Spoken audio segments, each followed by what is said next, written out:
Iran के 165 परिवारों के लिए 28 फरवरी की शनिवार सुबह एक बिल्कुल सामान्य सुबह थी।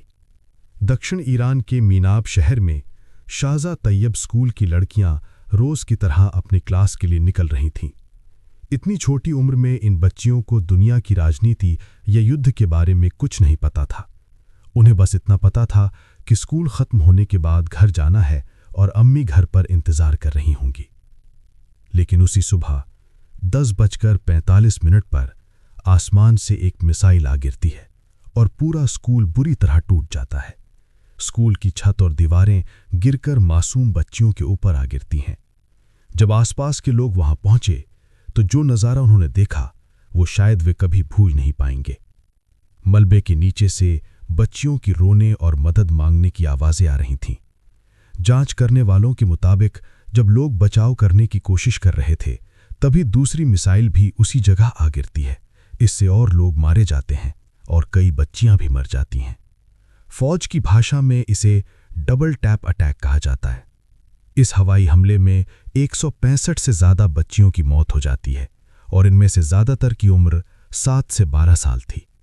90 से ज़्यादा बच्चियां घायल हो जाती हैं और शायद इस सदमे से वे कभी पूरी तरह ठीक भी न हो सकें। जब इजराइल और अमेरिका से इस हमले के बारे में पूछा गया तो उनका कहना था कि उन्हें नहीं पता था कि वहां एक स्कूल है।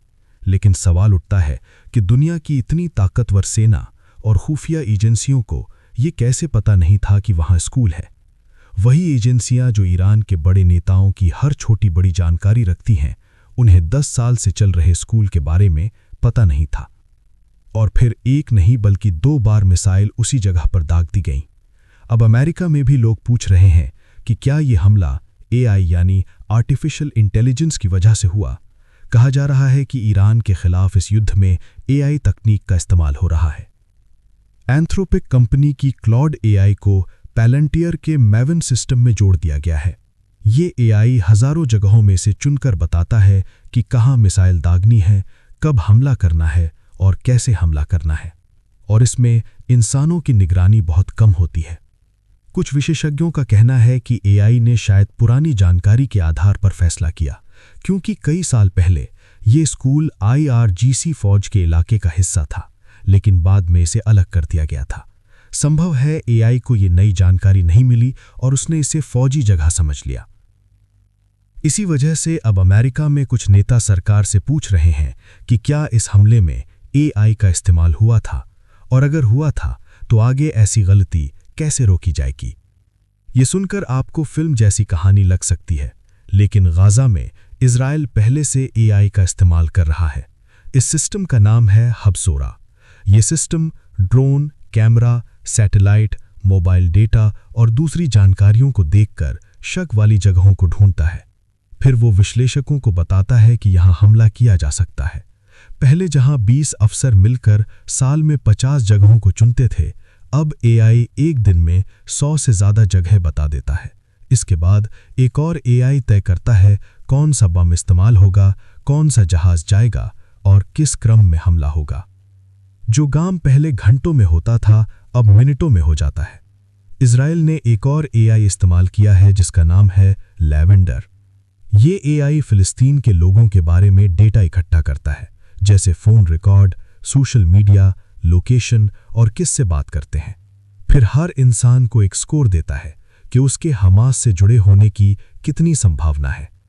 7 अक्टूबर 2023 के हमले के बाद इन सिस्टमों का बड़े पैमाने पर इस्तेमाल हुआ। पहले एयर स्ट्राइक के कड़े नियम थे, लेकिन बाद में नियम बदल दिए गए। अब छोटे अधिकारी भी हमला मंजूर कर सकते थे। एक लक्ष्य के साथ 20 आम लोगों की मौत भी स्वीकार की गई और बड़े लक्ष्य के लिए 100 लोगों की मौत भी मंजूर थी। पहले लोगों को चेतावनी दी जाती थी, लेकिन बाद में ये भी बंद कर दिया गया। एआई लगातार लक्ष्य देता रहा और इंसान तेजी से हमले की मंजूरी देता रहा। एक अधिकारी ने बताया कि वो एक लक्ष्य पर सिर्फ 20 सेकंड सोचता था। इसी वजह से गाजा में बहुत ज्यादा तबाही हुई। कई विश्वविद्यालय, स्कूल और अस्पताल नष्ट हो गए। अब मीनाब के स्कूल हमले को भी इसी नज़र से देखा जा रहा है।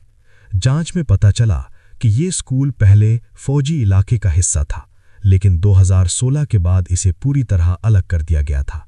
नई दीवारें बनाई गईं, नए गेट बनाए गए और ये एक सामान्य प्राइमरी स्कूल बन गया। इसलिए अब सवाल उठ रहा है कि क्या एआई ने पुरानी जानकारी देखकर हमला किया या जानबूझकर हमला किया गया। दोनों ही हालात में ये घटना इंसानियत के लिए बहुत बड़ा काला दाग है, क्योंकि अगर युद्ध में एआई को बिना सही इंसानी कंट्रोल के इस्तेमाल किया गया तो भविष्य में ऐसी घटनाएं और भी हो सकती हैं। और यही वजह है कि दुनिया में अब ये चर्चा शुरू हो गई है कि एआई से होने वाला युद्ध इंसानियत के लिए कितना बड़ा खतरा बन सकता है।